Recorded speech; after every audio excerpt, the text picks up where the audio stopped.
Study IQ IAS, आपका selection हमारा mission. नमस्कार दोस्तों, क्या भारत का लोकतंत्र एक ऐसे मोड़ पर आकर खड़ा हो गया है जहां पर जनादेश से ज्यादा मशीन और उसकी वैधता की जांच अनिवार्य हो गई है। अक्सर कहा जाता है कि justice must not only be done but it must also be seen to be done. अर्थात न्याय सिर्फ होना नहीं चाहिए बल्कि न्याय हुआ है और होता हुआ दिखना भी चाहिए, और यह भी इक्वली इंपॉर्टेंट है। और भारत में चुनावी पारदर्शिता के संदर्भ में यही बात इलेक्ट्रॉनिक वोटिंग मशीन यानी कि ईवीएम पर भी लागू होती है। बॉम्बे हाई कोर्ट ने आज एक बड़ा फैसला दिया है, और उस फैसले को केवल एक कानूनी आदेश मत समझिएगा, बल्कि यह ईवीएम की इनफैलिएबिलिटी यानी कि अचूकता के उस दावे को चुनौती देता है जो पिछले एक दशक से इलेक्ट्रॉनिक वोटिंग मशीन्स के इर्द गिर्द घूमती रही है। इसे बहुत सेक्रेट और बहुत ही सिक्योर इलेक्शन कमीशन के द्वारा और सत्ताधारी दलों के द्वारा लगातार घोषित किया गया है। आज हम विश्लेषण करने वाले हैं कि क्या 16 और 17 अप्रैल की तारीख भारत के चुनावी इतिहास में ट्रांसपेरेंसी का एक नया अध्याय लिखेगी, अथवा यह एक और तकनीकी औपचारिकता बनकर रह जाएगी, क्योंकि यह मुद्दा सिर्फ लोकतंत्र, सिर्फ चुनाव से जुड़ा हुआ नहीं है, यह आपके और हमारे वोट से भी जुड़ा हुआ है। तो अंत तक बने रहिएगा और इस निर्णय के बारीकी को समझने का प्रयास करते हैं। सबसे पहले यह मुद्दा शुरू कहां से हुआ वह समझते हैं। इस पूरी कहानी की शुरुआत होती है मुंबई के चांदीवली विधानसभा सीट से। वहां पर वर्ष 2024 में चुनाव में कांग्रेस उम्मीदवार आरिफ नसीम खान मामूली अंतर से चुनाव हार जाते हैं, और यह केवल एक चुनावी हार नहीं थी बल्कि यह एक प्रकार से प्रोसीजरल इंटीग्रिटी पर उठाए गए सवालों का पूरा पुलिंदा थी। आरोप गंभीर थे कि वोटिंग और काउंटिंग के दौरान विसंगतियां पाई गई, भारी विसंगतियां पाई गई। लेकिन बड़ा सवाल यह था कि क्या चुनाव संपन्न होने के बाद, वोटिंग मशीनों के सील होने के बाद उनके इंटरनल सर्किट को दोबारा देखा जा सकता है, दोबारा खंगाला जा सकता है। नसीम खान की याचिका ने चुनाव आयोग के उस फोर्ट्रेस यानी कि उस किले में सेंध लगाने का प्रयास किया है और लगा ही दिया है, जिसे अब तक अभेद्य माना जाता था।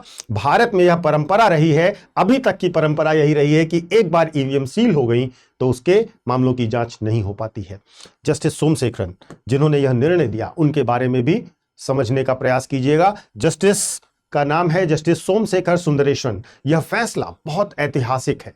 ऐतिहासिक क्यों है यह समझना जरूरी है। अब तक की यह परंपरा रही है कि एक बार चुनाव खत्म हो जाता है, मशीनें स्ट्रांग रूम में डिपॉजिट हो जाती हैं, तो उन्हें केवल इलेक्शन पिटीशंस के लंबे कानूनी जाल के बाद ही छुआ जाता है और उसमें भी केवल मैच कराया जाता है। लेकिन कोर्ट ने यहां पर स्ट्रक्चरल डायग्नोस्टिक इंस्पेक्शन का आदेश दिया है।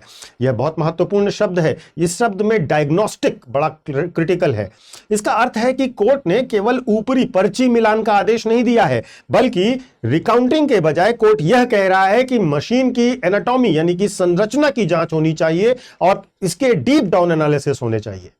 अब बात करते हैं कि वास्तव में इस संरचना की जांच का तात्पर्य क्या है। उस टेक्निकल डेप्थ को भी समझना जरूरी है, जिसकी मांग विशेषज्ञ वर्षों से भी कर रहे हैं।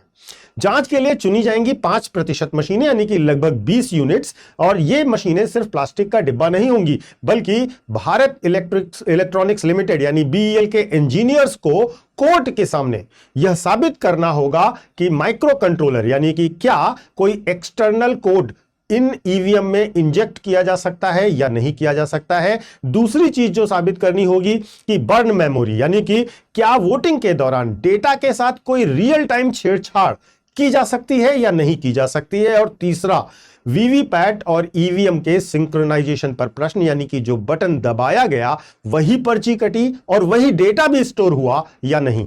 इन तीनों चीजों को कोर्ट के सामने साबित करना होगा, और पहली बार इस पूरी प्रक्रिया के दौरान याचिकाकर्ता का टेक्निकल एक्सपर्ट भी वहां मौजूद होगा। यह थर्ड पार्टी ओवरसाइट ही इस फैसले की असली ताकत है, और यहीं से सबसे ज्यादा चुनाव की शुचिता स्थापित हो सकती है अगर ईवीएम सही हुए तो। एक विश्लेषक के तौर पर हमें यह भी पूछना चाहिए कि क्या यह जांच पर्याप्त है। दुनिया के कई विकसित देशों ने ईवीएम को अपनाया, बाद में ईवीएम को त्याग दिया। इसलिए नहीं कि वो मशीनें खराब थीं, रीजन यह था क्योंकि ये पब्लिक स्क्रूटनी यानी कि जनता की जांच के लिए पारदर्शी नहीं थी। भारत में समस्या तकनीकी उतनी ज्यादा नहीं है जितनी यह मामला ट्रस्ट डेफिसिट का बनता है, विश्वास की कमी का बनता है। जब संस्थाएं रक्षात्मक यानी डिफेंसिव हो जाती हैं तो संदेह गहराता ही है। बॉम्बे हाई कोर्ट ने चुनाव आयोग को रक्षात्मक मुद्रा से निकालकर कहीं ना कहीं जवाबदेही के कटघरे में खड़ा किया है और यहां से ईवीएम और चुनाव आयोग दोनों की सत्यता और शुचिता चेक हो जाएगी। लेकिन क्या इस जांच से, जिसमें हम 5% मशीनों 20 यूनिट्स की जांच करने जा रहे हैं, उससे बेयर फैक्ट परम सत्य बाहर आ जाएगा? इसमें कुछ पेचीदा मामले भी हैं जिन्हें समझना चाहिए आपको। पहली चीज, ओवरराइड का रिस्क है, यानी कि इतने समय बाद भी क्या डेटा की मौलिकता एज इट इज मेंटेन रहेगी। दूसरा, रैंडमाइजेशन, यानी कि जो 5% मशीनें चुनी जा रही हैं जांच के लिए, क्या वे चुनी हुई मशीनें वाकई रैंडम होंगी या प्री सिलेक्टेड होंगी। तीसरा, ब्लैक बॉक्स प्रॉब्लम भी है इसमें। कंप्यूटर साइंस में हम इसे ब्लैक बॉक्स कहते हैं। इनपुट गया, आउटपुट आया, लेकिन बीच में क्या हुआ, उस प्रोप्राइटरी सॉफ्टवेयर का नाम छुपाया जा सकता है और इसी को ब्लैक बॉक्स कहते हैं। यह मुद्दा भी गंभीर रहेगा। यहां पर मामला अगर यह कोर्ट में साबित होता है और कोर्ट के सामने यह सब चीजें जब होने जा रही हैं, तो यह मामला केवल और केवल महाराष्ट्र तक सीमित नहीं रहने वाला। इसे नेता प्रतिपक्ष राहुल गांधी द्वारा उठाए गए मशीन थेफ्ट के आरोपों से जोड़कर देखिएगा और इसके साथ साथ विपक्षी दलों की जो 100% वीवीपैट काउंटिंग की मांग है उसके साथ भी जोड़कर देखिएगा। अगर 16 और 17 अप्रैल को एक भी विसंगति यानी एनोमली सामने आती है तो पूरे देश के सामने 2024 के जनादेश पर प्रश्न चिन्ह अवश्य लग जाएगा। और अगर सब कुछ सही रहा तो यह उन लोगों के लिए भी बहुत कड़ा जवाब होगा जो हर बार हार का ठीकरा ईवीएम मशीन्स पर फोड़ देते हैं।